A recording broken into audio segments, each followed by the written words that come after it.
Hello students, I am Anurag Rai. In this video, I am going to explain the remaining part of chapter 6 from your English textbook Flamingo NCERT class 12th. The name of the chapter is Poets and Pancakes, written by Ashoka Mitran. So students, this is our second video of the same chapter. In my previous video, I have already explained about half of the chapter, and this is the second and the last video of this chapter. I repeat the name of the chapter, Poets and Pancakes, written by Ashoka Mitran. So our translation starts from here. Gemini Studios was the favorite haunt of poets like S.D.S. Yogiar, Sangu Subramaniam, Krishna Shastri and Harendra Nath Chattopadhyay.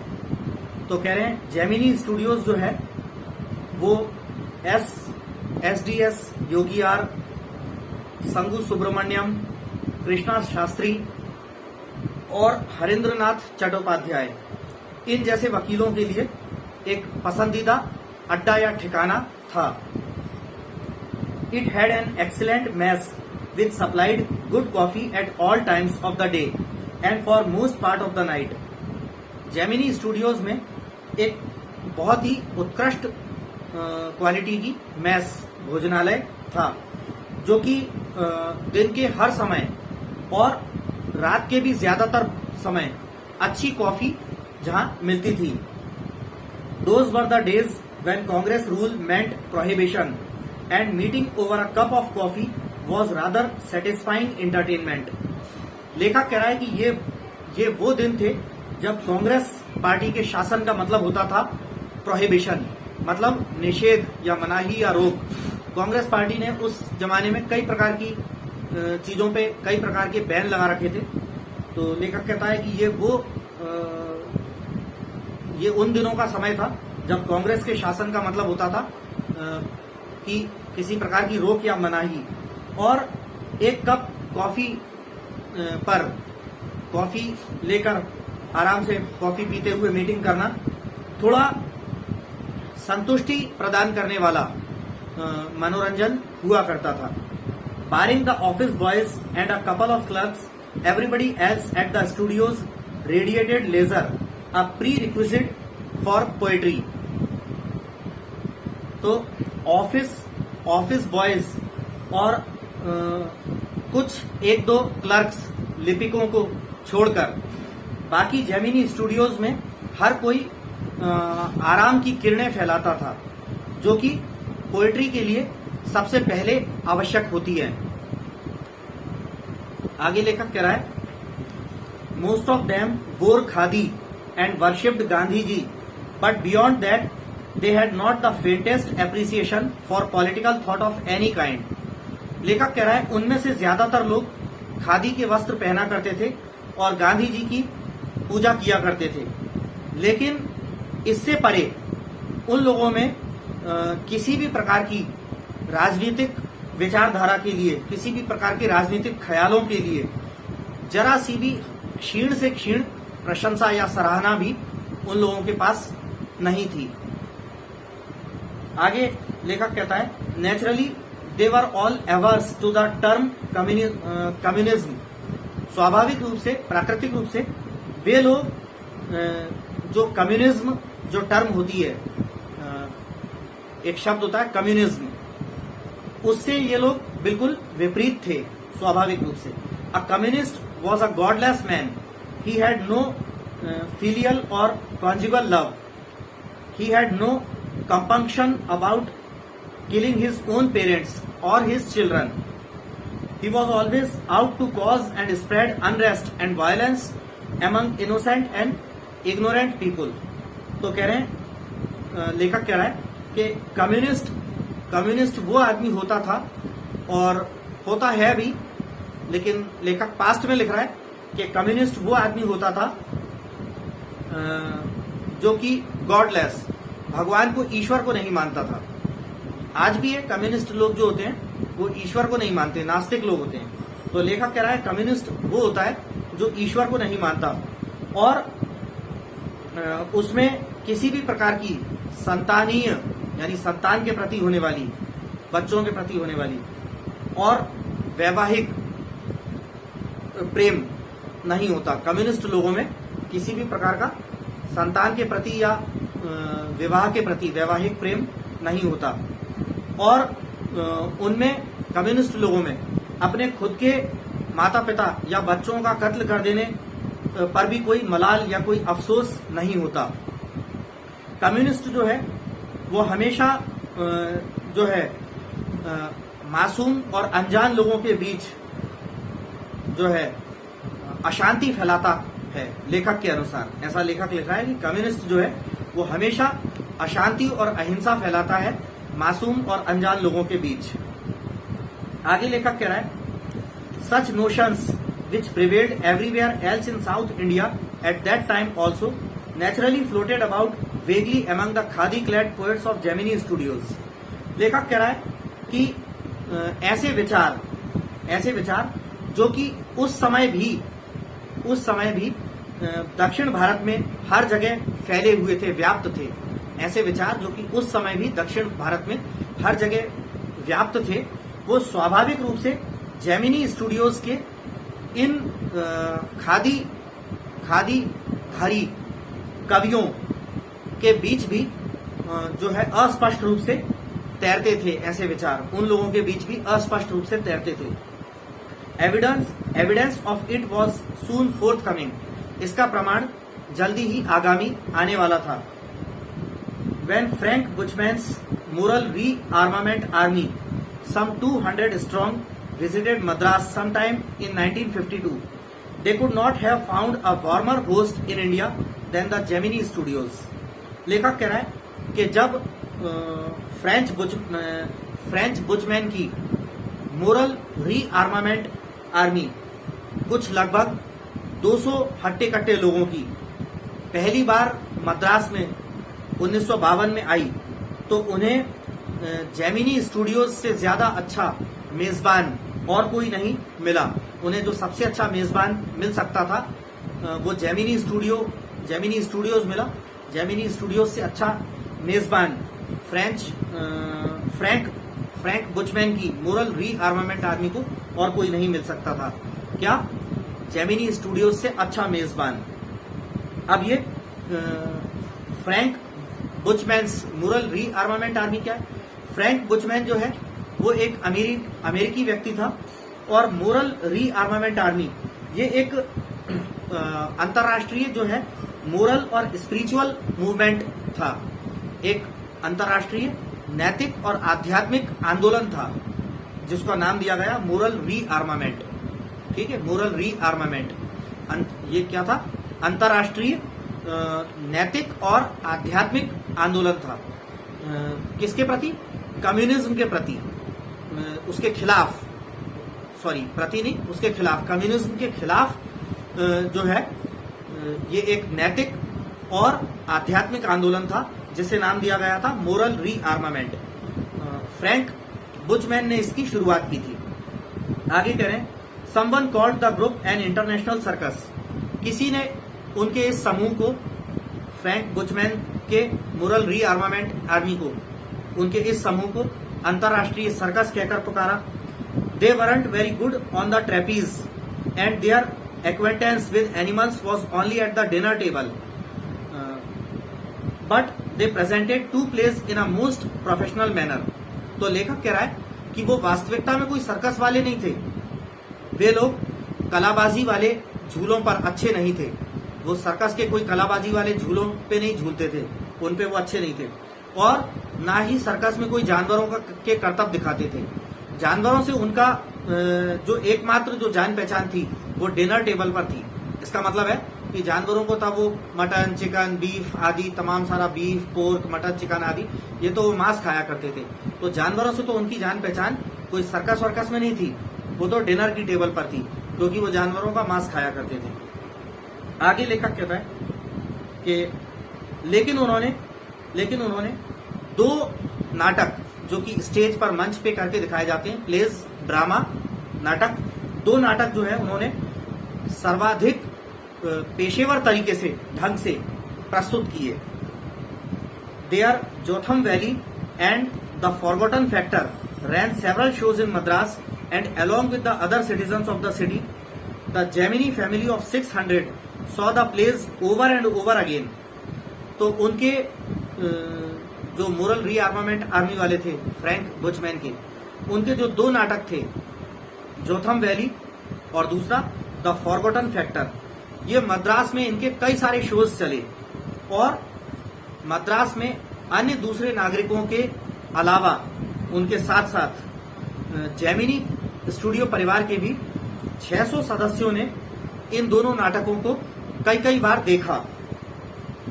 The message of the plays were usually plain and simple homilies, but the sets and costumes were first rate. तो कह रहे हैं कि इन दोनों नाटकों के जो संदेश थे वो तो आमतौर पे बिल्कुल साधारण या फिर जो है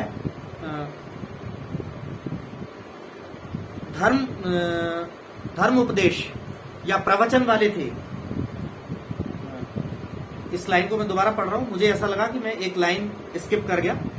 तो the message of the plays were usually plain and simple homilies, but the sets and costumes were first rate.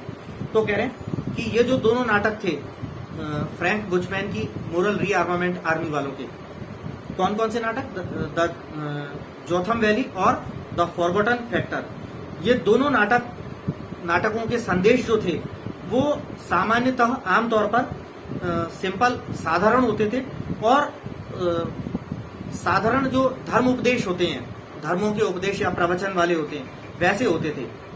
लेकिन उनके जो सेट हुआ करते थे जहां पर ये नाटक प्रदर्शित करते थे और जो कॉस्ट्यूम्स होती थी, नाटक के जो पात्र होते थे, कैरेक्टर्स होते थे, जो प्लेयर्स होते थे, वो जो कॉस्ट्यूम्स वस्त्र वगैरह पहनते थे वो बहुत ही प्रथम दर्जे के, अव्वल दर्जे के हुआ करते थे। Madras and the Tamil drama community were terribly impressed and for some years almost all Tamil plays had a scene of sunrise and sunset in the manner of Jotham Valley with a bare stage, a white background curtain and a tune played on the flute. तो कह रहे हैं कि मद्रास की और तमिलनाडु की जो drama community है, पूरा स्टेज पे जो नाटक वगैरह दिखाने वाले समुदाय के ड्रामा से संबंधित जो लोग थे, वो पूरा समाज जो है बड़े ही भयानक तरीके से इन दो नाटकों से प्रभावित हुआ था। और अगले कई वर्षों तक तमिल के जो नाटक हुआ करते थे उनमें बिल्कुल ठीक उसी तरह जैसे जोथम वैली में हुआ करता था, उसी तरह सूर्योदय और सूर्यास्त का दृश्य जो है दिखाया करते थे, जिसमें एक खाली स्टेज होता था जहां पीछे व्हाइट कलर का बैकग्राउंड होता था और पर्दे लगे होते थे और बांसुरी पर, फ्लूट पर एक धुन बैकग्राउंड में बजाई जाती थी। तो उन दो नाटकों की तरह अगले कई वर्षों में मद्रास और तमिलनाडु के भी नाटक इस तरह दिखाए जाने लगे। It was some years later that I learned that the MRA was a kind of counter movement to international communism, and the big bosses of Madras like Mr. Vasan simply played into their hands. लेखक कहता है कि कुछ वर्षों बाद मैंने ये जाना, मुझे पता चला कि जो MRA था, MRA का फुल फॉर्म है मोरल रीआर्मामेंट आर्मी। तो लेखक कहता है कुछ वर्षों बाद मुझे तो पता चला कि MRA जो है वो एक प्रकार का अंतर्राष्ट्रीय जो कम्युनिज्म है उसके खिलाफ एक आंदोलन था और मद्रास के बड़े बड़े आका लोग, बिग बॉसेस जैसे मिस्टर वासन आदि, ये तो उन लोगों के हाथों में कठपुतलियों की तरह खेल रहे थे। आगे है किनके, रीआर्मामेंट आर्मी वालों के हाथों में। I am not sure however that this was Indeed the case, for the unchangeable aspects of these big bosses and their enterprises remained the same. लेखक कहता है कि मैं अभी श्योर नहीं हूं, आश्वस्त नहीं हूं कि हालांकि ये कोई वास्तव में ये ऐसा केस रहा होगा या नहीं, इस बारे में मैं श्योर नहीं हूं, लेखक कहता है। लेकिन लेखक कह रहा है कि इन जो बड़े बड़े आका लोग थे मिस्टर वासन की तरह, इन बिग बॉसेस और इनके जो उद्यम हैं, बड़े बड़े इनके जो एंटरप्राइजेस हैं, उद्यम हैं, उनके कभी ना बदलने वाले पहलू जो हैं, एस्पेक्ट्स जो हैं, वो वैसे के वैसे यथावत बने रहे। आगे कह रहे हैं एमआरए और नो एमआरए, इंटरनेशनल कम्युनिज्म और नो इंटरनेशनल कम्युनिज्म। तो लेखक कहता है एमआरए होता चाहे ना होता और इंटरनेशनल कम्युनिज्म हो या ना हो। आगे the staff of Gemini studios had a nice time hosting 200 people of all huge and sizes of at least 20 nationalities. लेखक कह रहा है कि जेमिनी स्टूडियोज का जो स्टाफ था वो जो है लगभग 20 अलग अलग देशों से सभी प्रकार के रंग और वर्ण और सभी प्रकार के आकार प्रकार के लगभग 200 से ज्यादा लोगों की खातिरदारी, उनकी सेवा सत्कार करता रहा, उनको होस्ट करता रहा, उनकी आवभगत, उनकी सेवा सत्कार करता रहा। 200 से ज्यादा लोगों की, 20 से ज्यादा अलग अलग देशों के। आगे लेखक कहता है it was such a change from the usual collection of crowd players waiting to be slapped with thick layers of makeup by the office boy in the makeup department. लेखक कहता है कि ये जो है आमतौर पर हमेशा की तरह जो फिल्मों में जो भीड़ वाले सीन दर्शाए जाते थे, जहां कोई भीड़ को दिखाना हो, तो भीड़ की भूमिका निभाने वाले जो पात्र होते थे, प्लेयर्स होते थे, वो जो है मेकअप डिपार्टमेंट का मेकअप करने वाला वो ऑफिस बॉय के द्वारा उसके हाथों पर मेकअप की मोटी मोटी परत लेके और गालों पे चाटों की तरह लगा लगा कर थोप देने का इंतजार करने से थोड़ा अलग हटके कुछ बदलाव था। इस तरह का कि अब ये जोथम वैली और वो जो द फॉरगॉटन फैक्टर वाले जो नाटक थे, उनको देखकर कुछ नया नया बदलाव किया था। सूर्योदय और सूर्यास्त वाले दृश्य थे इस तरह, तो उससे ये थोड़ा बदलाव था। किस चीज से बदलाव किया था? जो पहले हमेशा की तरह भीड़ वाले लोग होते थे, प्लेयर्स, जो मेकअप डिपार्टमेंट में मेकअप ऑफिस बॉय के द्वारा हाथों से मेकअप थोपे जाने का इंतजार कर रहे होते थे, उनसे थोड़ा अलग हटके बदलाव किया था। A few months later the telephone lines of the big bosses of Madras buzzed and once again we at Gemini studios cleared a whole shooting stage to welcome another visitor. लेखक कह रहा है कुछ महीनों बाद मद्रास के इन बड़े बड़े बिग बॉसेस की फोन की घंटियां फिर से घंटियां जो है उनकी फिर से बज उठी और जेमिनी स्टूडियोज में हम लोगों ने दोबारा से एक पूरा का पूरा शूटिंग का स्टेज साफ किया, किसी नए विजिटर, किसी नए आगंतुक के आने के लिए, उसके स्वागत सत्कार के लिए। इससे पहले कौन आए थे? फ्रैंक बुचमैन की मोरल रीआर्मामेंट वाले 200 लोग आए थे।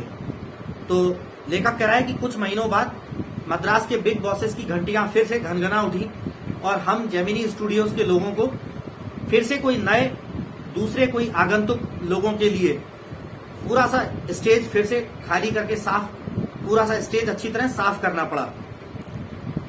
आगे है all they said was that he was a poet from England. और उन लोगों ने फोन पर जो बताया, बस इतना ही बताया कि जो आने वाला था वो इंग्लैंड से कोई कवि आने वाला था। The only poets from England the simple Gemini staff knew or heard of were Wordsworth and Tennyson. The more literate ones knew of Keats, Shelley and Byron, and one or two might have faintly come to know of somebody by the name Eliot। तो लेखक कह रहा है कि मात्र जिन कवियों के नाम जेमिनी स्टूडियोज में स्टाफ के द्वारा जाने जाते थे या सुने गए थे, जेमिनी स्टूडियोज के स्टाफ ने इंग्लैंड के जिन कवियों के नाम सुने थे, विदेश के जिन कवियों के नाम सुने थे या जो वो जानते थे, वो मात्र कौन से कवि थे? विलियम वर्ड्सवर्थ और टेनिसन। आगे लेखक कहता है कि जेमिनी स्टूडियोज के स्टाफ में थोड़े थोड़े और ज्यादा पढ़े लिखे जो लोग थे वो कीट्स, जॉन कीट्स और पीबी शैली और बायरन, इन लोगों को भी जानते थे। थोड़े ज्यादा पढ़े लिखे स्टाफ वाले लोग इन लोगों को जानते थे, कीट्स, शैली और बायरन को। और एक या दो लोग जेमिनी स्टूडियोज के स्टाफ में, एक या दो लोग मात्र थोड़ा बहुत हल्का हल्का इलियट नाम के किसी कवि को भी जानते थे, उसका भी कोई नाम एक दो लोगों ने सुना था। Who was the poet visiting the Gemini studios now? तो लेखक कहता है कि अब इनमें से कौन सा वो कवि होता जो जेमिनी स्टूडियोज में अब आने वाला था। He is not a poet, he is an editor, that's why the boss is giving him a big reception. Vasan was also the editor of the popular Tamil weekly Ananda Vikatan. तो लेखक कहता है कि वो कोई कवि नहीं था, वो एक एडिटर था। समाचार पत्र या पत्रिका का जो संपादक होता है वो एडिटर था। इसीलिए हमारा जो बॉस था वासन, वो उसे इतना बड़ा स्वागत सत्कार रिसेप्शन दे रहा था, उसे इतना स्वागत सत्कार की तैयारी कर रहा था।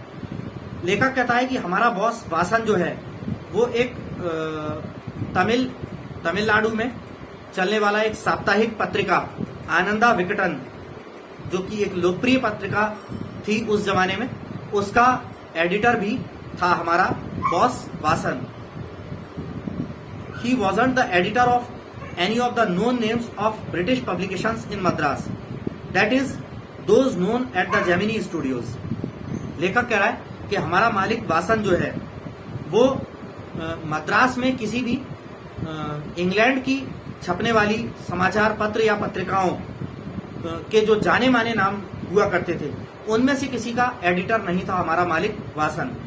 खास तौर पे उन समाचार पत्र या पत्रिकाओं का तो नहीं जिनके नामों को जेमिनी स्टूडियोज में जाना जाता था। Since the top man of the Hindu were taking the initiative, the सरमाइज was that the poet was the editor of a daily but not from the Manchester guardian और द लंदन टाइम्स।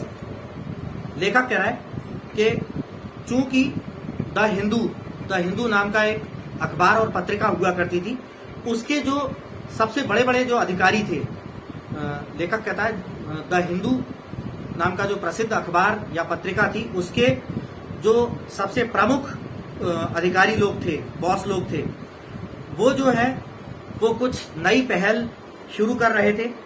लेकिन इसमें आशंका ये थी कि वो जो कवि जो आने वाला था वो किसी दैनिक रोज के छपने वाले अखबार का संपादक नहीं था, but not from the Manchester guardian और द लंदन टाइम्स, और ना ही वो मैनचेस्टर गार्डियन या द लंदन टाइम्स नाम के कोई इंग्लिश न्यूज़पेपर्स या पत्रिकाओं का संपादक था, ना ही, ऐसा लेखक कहता है। That was all that even the most well informed among us new. लेखक कहता है कि हमारे जेमिनी स्टूडियोज के स्टाफ में जो सबसे ज्यादा जानकार लोग भी जो थे, वो भी जितना कुछ जानते थे वो बस ये ही इतना ही जानते थे। At last around 4 in the afternoon the poet or the editor arrived. लेखक कहता है अंततः दोपहर को 4 बजे वो कवि या यूं कहे कि संपादक आया। He was a tall man, very English, very serious and of course very unknown to all of us. लेखक कह रहा है कि वो एक बहुत ही लंबे कद का, बहुत अंग्रेज, बहुत ही गंभीर और बेशक हम सब के लिए बहुत ही ज्यादा अनजान व्यक्ति था। आगे लेखक बोलता है, battling with half a dozen pedestal fans on the shooting stage, the boss read out a long speech। आगे लेखक कहता है कि शूटिंग स्टेज पर, शूटिंग वाले मंच पर जो पेडेस्टल फैंस होते हैं, वो स्टैंड वाले पंखे जो टेबल फैन टाइप के होते हैं, लंबे लंबे से, जो ऐसे ऐसे घूमते हैं, और स्टैंड होता है, स्टैंड पर खड़े होने वाले, वैसे स्टैंड वाले, पायदान वाले, स्टैंड वाले पंखों से लेखक कहता है कि शूटिंग के स्टेज पर, शूटिंग के मंच पर लगभग आधा दर्जन स्टैंड वाले पंखों से संघर्ष करते हुए, जूझते हुए हमारे बॉस ने एक लंबा चौड़ा भाषण पढ़ा। It was obvious that he too knew precious little about the poet or the editor. Boss के भाषण से यह स्पष्ट था कि वो भी इस कवि या संपादक के बारे में बहुत कम जानता था हमारा boss. The speech was all in the most general terms but here and there it was peppered with words like freedom and democracy. लेखक कहता है कि बॉस का जो पूरा भाषण था वो सामान्य बातों का था, लेकिन यहां वहां वो भाषण पूरी तरह से स्वतंत्रता और लोकतंत्र आदि इस तरह के शब्दों से भरा हुआ था। Then the poet spoke. फिर हमारे बॉस के भाषण पढ़ने के बाद वो कवि उसने अपने संबोधन में कुछ बोला। He couldn't have addressed a more dazed and silent audience. लेखक no one knew what he was talking about, and his accent defeated any attempt to understand what he was saying. तो लेखक कह रहा है कि वो जो कवि या जिसको वो एडिटर भी कल्पना कर रहा है कवि कि वो जो कवि इंग्लैंड से आया था या एडिटर संपादक जो आया था वो इससे ज्यादा जेमिनी स्टूडियोज में जो श्रोता आप जो सुन रहे थे उनसे ज्यादा शांत और घबराए हुए श्रोताओं को उसने पहले कभी संबोधित नहीं किया होगा।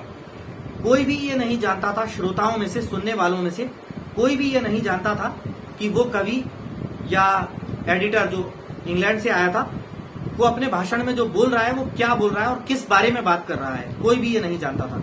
और उसका जो एक्सेंट था, उसका बोलने का लहजा था, वो लोगों के समझ सकने की क्षमता को कि वो क्या बोल रहा है, कानों से सुन के ढंग से समझ पाए कि वो इंग्लैंड से आया हुआ पोएट क्या बोल रहा है, उसके एक्सेंट ने लोगों की समझने की क्षमता को भी खत्म कर दिया। वो जिस लहजे में बोल रहा था तो लोग बाग ये समझने में भी नाकाम रहे, ये समझने में भी परास्त हो गए कि वो बोल क्या रहा है। उसका बोलने का एक्सेंट, उसका लहजा ही ऐसा था कि किसी को कुछ समझ में नहीं आ रहा था। आगे है, the whole thing lasted about an hour, then the poet left and we all dispersed in utter bafflement, what are we doing. तो लेखक कह रहा है ये सारी बातें लगभग 1 घंटा चली, उसके बाद वो कवि चला गया और हम सब लोग पूर्णतः चकित होते हुए अपने अपने तितर बितर, भीड़ जो है यहाँ वहां श्रोताओं की भीड़ पूर्णतः चकित होती हुई भीड़ इधर उधर तितर बितर हो गई। हम लोग क्या कर रहे हैं? What is an English poet doing in a film studio which makes Tamil films for the simplest sort of people. तो लेखक ने कहा कि हम लोग क्या कर रहे हैं, एक तमिल फिल्म स्टूडियो जो कि सबसे ज्यादा जो है सहज या सामान्य तमिल लोगों के लिए फिल्में बनाता है, ऐसे तमिल फिल्म स्टूडियो में एक अंग्रेज कवि का क्या काम। और people whose lives least afforded them the possibility of cultivating a taste for English poetry. और लेखक कह रहा है कि हमारा जो स्टूडियो था वो फिल्में भी ऐसे लोगों के लिए बनाता है जिन लोगों का जीवन जो है अंग्रेजी कविताओं के प्रति उनकी पसंद को उत्पन्न करने की संभावनाओं को वहन नहीं कर पाता। ठीक है, लेखक कह रहा है कि ऐसे लोग ऐसे सहज, सामान्य और सरल लोग जिन लोगों का जीवन इंग्लिश कविताओं में उनकी रुचि या पसंद को उत्पन्न करने की संभावनाओं को वहन नहीं कर पाता या सबसे कम वहन कर पाता हो, ऐसे लोगों के लिए हमारा फिल्म स्टूडियो फिल्में बनाता है, ऐसे तमिल लोगों के लिए। और ऐसे फिल्म स्टूडियो में एक इंग्लिश कवि का क्या काम। आगे है, the poet looked pretty baffled too, for he too must have felt the sheer incongruity of his talk about the thrills and travels of an English poet। लेखक कह रहा है कि वो जो कवि आया था, कवि या एडिटर, वो जो इंग्लैंड से आया था, वो भी जो है अच्छा खासा चकित सा नजर आ रहा था। जब वो श्रोताओं को भाषण दे रहा था तब उसके चेहरे के हाव भाव भी ऐसे लग रहे थे जैसे वो खुद भी चकित हो और जैसे वो खुद भी ये बात अवश्य ही महसूस कर रहा हो कि वो जो बातें कर रहा था उसकी बातों की जो असंगति थी, सरासर असंगति थी। किस बारे में? एक अंग्रेज कवि के जो रोमांच होते हैं, एक अंग्रेज कवि के जो रोमांच होते हैं या शोक होते हैं, उसके बारे में। तो लेखक कह रहा है कि एक अंग्रेज कवि के जो गम या शोक होते हैं या उसके रोमांच होते हैं, उसके बारे में उसकी पूर्णतः जो सरासर असंगति जो थी उसकी बातों में, उस अंग्रेज कवि की जो इंग्लैंड से आया था, तो वो पूर्णतः असंगतियों को वो खुद भी अच्छी तरह से भली भांति समझ रहा था, इसलिए उसका खुद का चेहरा भी चकित या घबराया हुआ सा था भाषण देते समय। आगे है, his visit remained an unexplained mystery.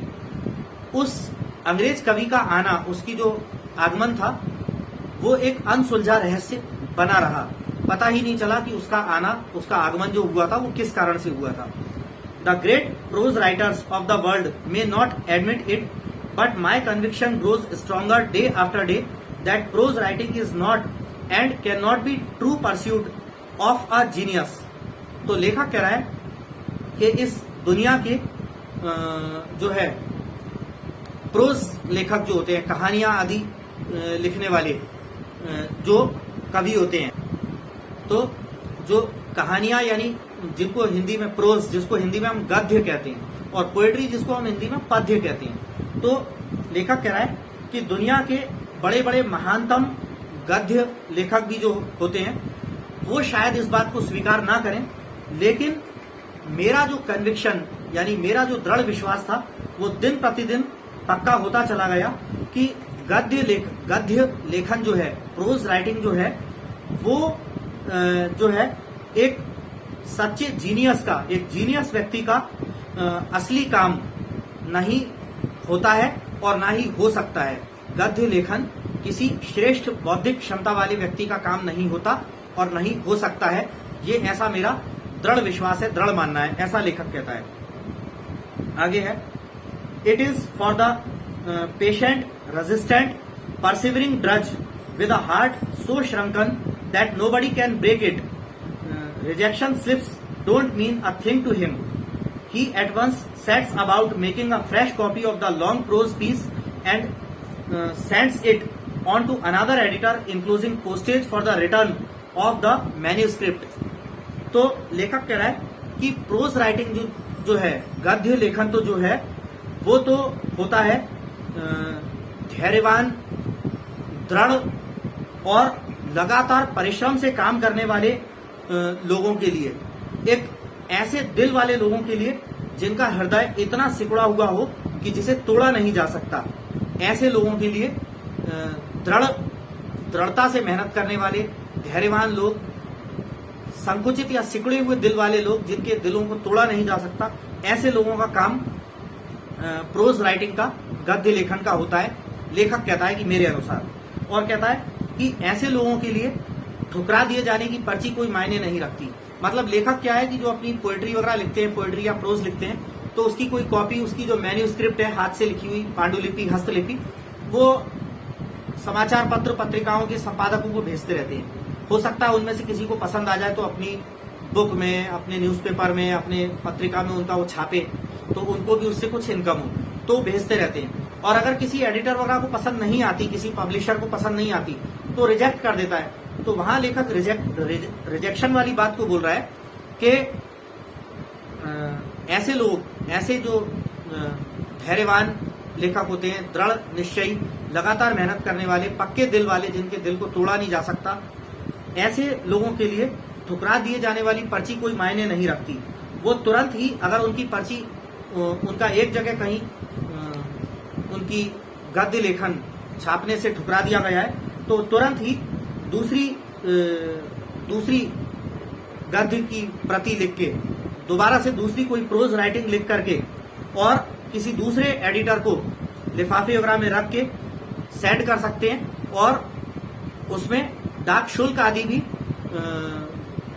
रख के भेज देते हैं कि जिससे अगर उस दूसरे एडिटर को भी उनकी मैन्यूस्क्रिप्ट जो है हस्तलिपि प्रोज की पसंद ना आए तो वो उनके भेजे हुए पोस्टेज डाक शुल्क से ही उनकी मैन्यूस्क्रिप्ट को वापस लौटा दे। आगे है, it was for such people that the Hindu had published a tiny announcement in an insignificant corner of an unimportant page, a short story contest organized by a British periodical by the name The Encounter। तो लेखक कह रहा है कि ऐसे ही लोगों के लिए द हिंदू नाम के अखबार ने एक छोटी सी घोषणा एक गैर महत्व वाले पेज पर, एक गैर महत्व वाले कॉर्नर पर छोटी सी घोषणा छाप दी थी कि क्या छापी थी कि एक छोटा सा कहानी की प्रतिस्पर्धा, कहानी की कॉन्टेस्ट जो है आयोजित की जा रही है एक अंग्रेजी जो है पीरियोडिकल के द्वारा, एक ब्रिटिश पीरियोडिकल के द्वारा, यानी इंग्लैंड की कोई पीरियोडिकल का मतलब है समय समय पे सामयिक पत्रिका, जो 15 दिन, 1 महीने में या 2 महीने में ऐसे छपने वाली सामयिक पत्रिका। तो लिखा था कि एक इंग्लैंड की एक सामयिक पत्रिका के द्वारा एक कहानी की प्रतिस्पर्धा, कॉन्टेस्ट का आयोजन किया जाता है, जिसका नाम है, प्रतिस्पर्धा का नाम है the encounter. Of course the encounter wasn't a known commodity among the Gemini literati. तो लेखक कह रहे हैं बेशक वो जो एनकाउंटर नाम का जो छपा था प्रतिस्पर्धा के बारे में, वो जेमिनी लिटरेटी का मतलब है कि जेमिनी स्टूडियो में, लिटरेटी का मतलब है वेल एजुकेटेड लोग, बहुत ज्यादा अच्छे खासे पढ़े लिखे लोग। तो बेशक ये जो एनकाउंटर जो था, ये जेमिनी स्टूडियोज के जो बहुत ज्यादा वेल एजुकेटेड पढ़े लिखे लोग थे, उनके बीच भी कोई जाना माना उत्पाद या वस्तु नहीं था। ठीक है। I wanted to get an idea of the periodical before I spent a considerable sum in postage, sending a manuscript to England। तो लेखक कहता है कि I wanted to get an idea of the periodical before I spent a considerable sum in postage, sending a manuscript to England।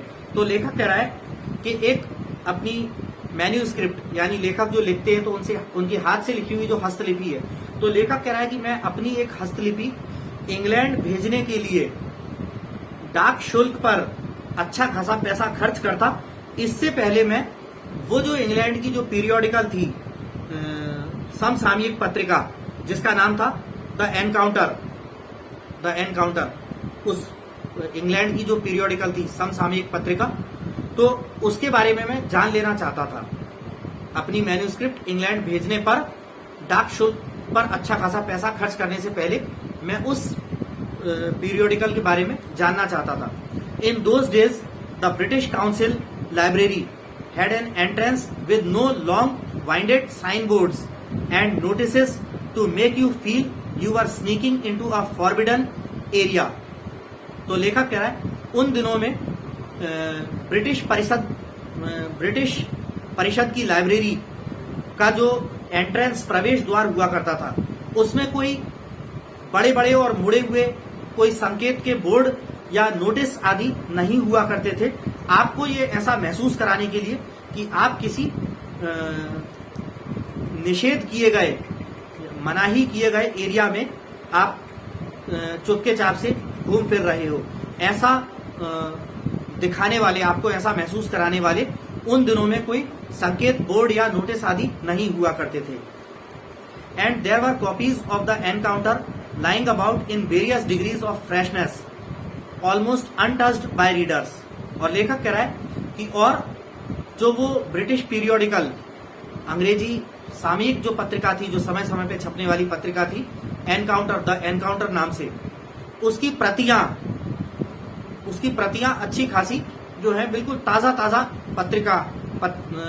पत्रिकाओं की ताजी बिल्कुल हाल की छपी हुई जो प्रतियां थी, वो अच्छी खासी मात्रा में जो है पड़ी हुई थी और पाठकों से लगभग अछूती, यानी उनको पाठकों ने छुआ भी नहीं था, देखा नहीं था, पढ़ा नहीं था।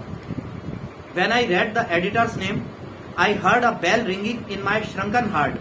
लेखक कह रहा है जब मैंने वो पीरियोडिकल सामयिक पत्रिका द एनकाउंटर, उसको उठा करके जब उसके संपादक का नाम पढ़ा तो मेरे जो है सिकुड़े हुए हृदय में घंटी सी बजती हुई, घंटी सी घनघनाती हुई महसूस हुई। It was the poet who had visited the Gemini Studios. I felt like I had found a long last brother and I sent as I sealed the envelope and wrote out his address.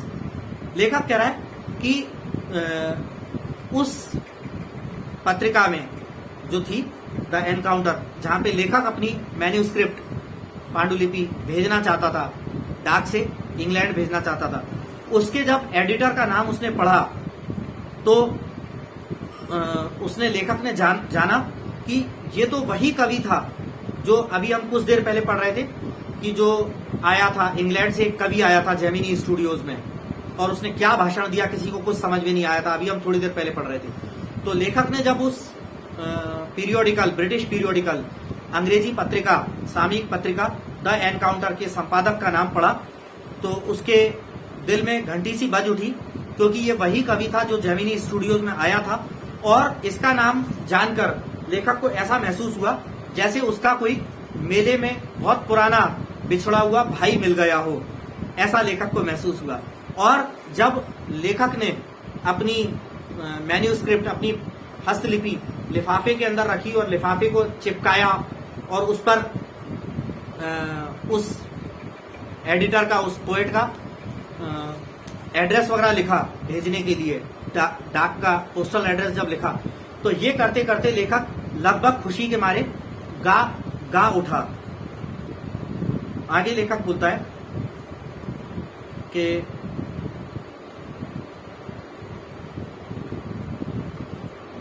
आगे लेखक बोलता है कि I felt that he too would be singing the same song at the same thing. Long lost brothers of Indian films discover each other by singing the same song in the first reel and in the final reel of the film.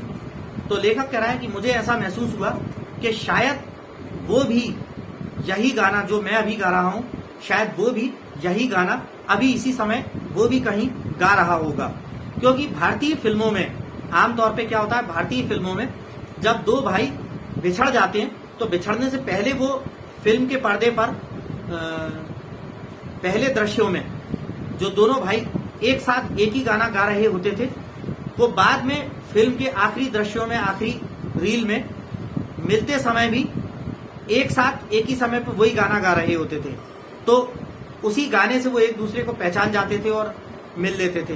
तो Indian films में आमतौर पे ऐसा होता है कि जो दो भाई बिछड़ जाते हैं तो वो बिछड़ने से पहले बचपन में जो गाना साथ साथ गाया करते थे, तो फिल्म के आखिरी रील में जब वो बिछड़े हुए भाई मिलते हैं तो वो भी एक ही गाना जो बचपन में गाया करते थे वही गाना गा रहे होते थे और एक दूसरे को जब गाना गाते हुए सुनते हैं कि अरे ये तो वही गाना गा रहा है जो बचपन में मेरा भाई गाता था, तो ऐसे करके वो मिल जाते थे। ऐसे इंडियन फिल्मों में इस तरह का सीन फिल्माया जाता है। Stephen Spender, Stephen that was his name. लेखक कह रहा है स्टीफन स्पेंडर ये था उस कवि का नाम जो वो इंग्लैंड से आया था। और जो ब्रिटिश जो पीरियोडिकल है द एनकाउंटर, ये जो अंग्रेजी सामयिक पत्रिका द एनकाउंटर है, उसका जो संपादक था और वो कवि जो जेमिनी स्टूडियोज में आया था, उसका नाम क्या था, स्टीफन स्पेंडर।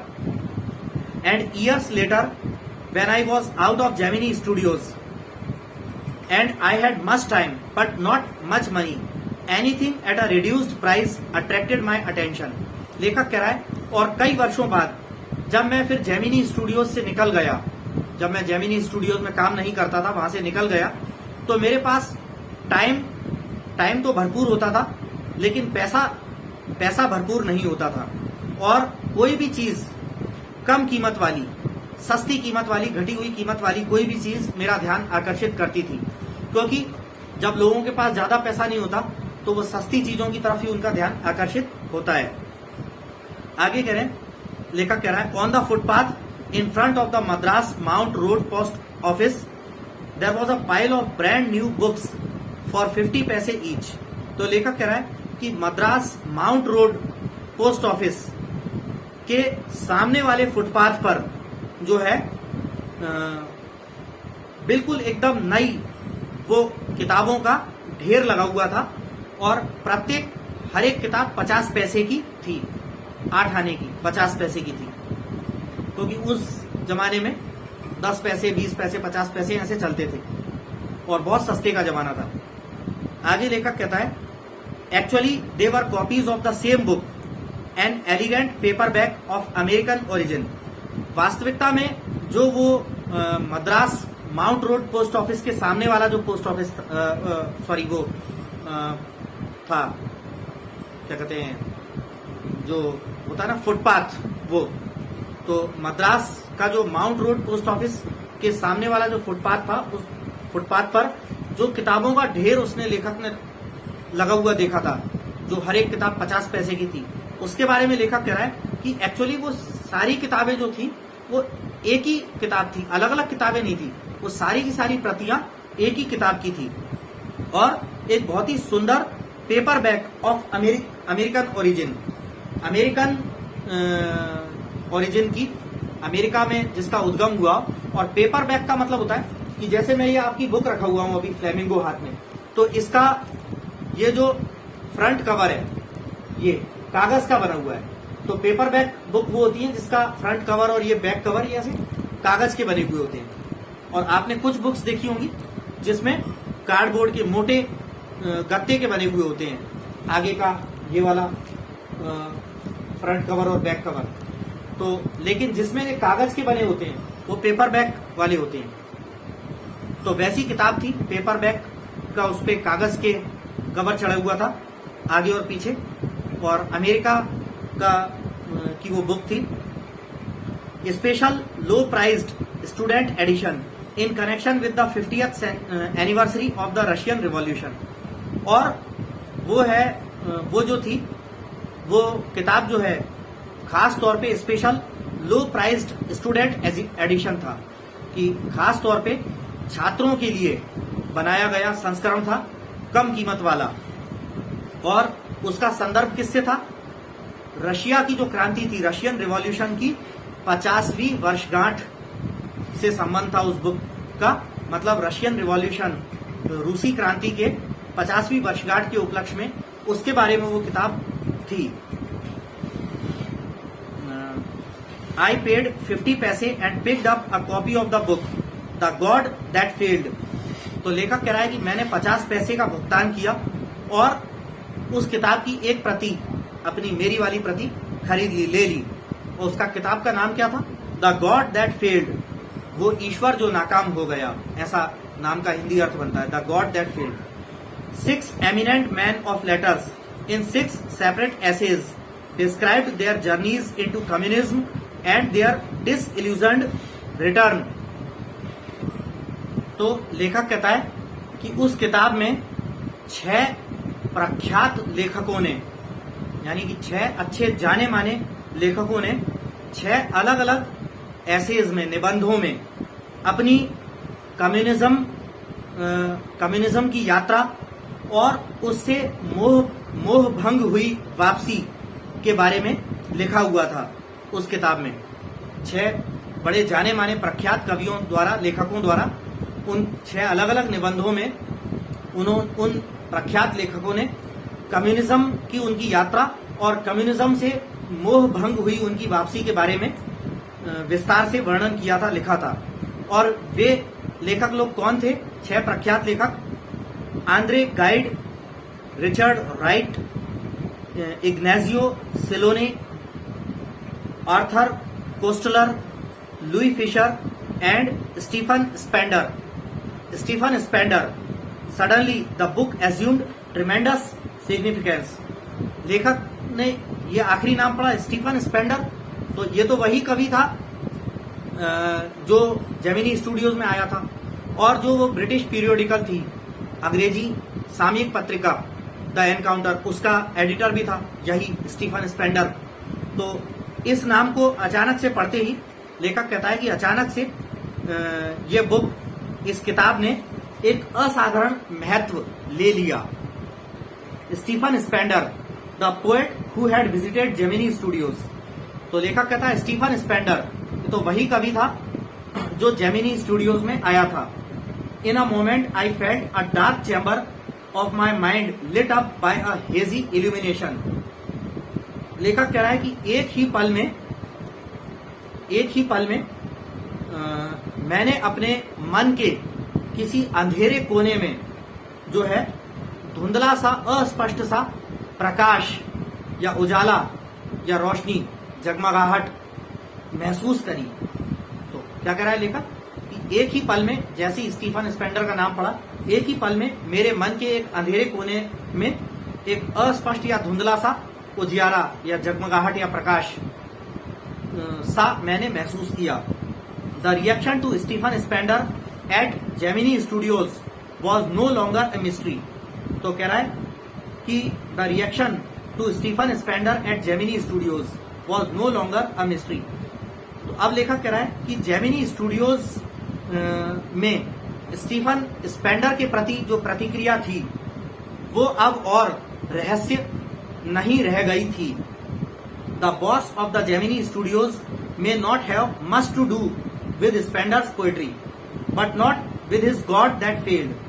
तो लेखक कह रहा है कि जेमिनी स्टूडियो का जो बॉस था उसको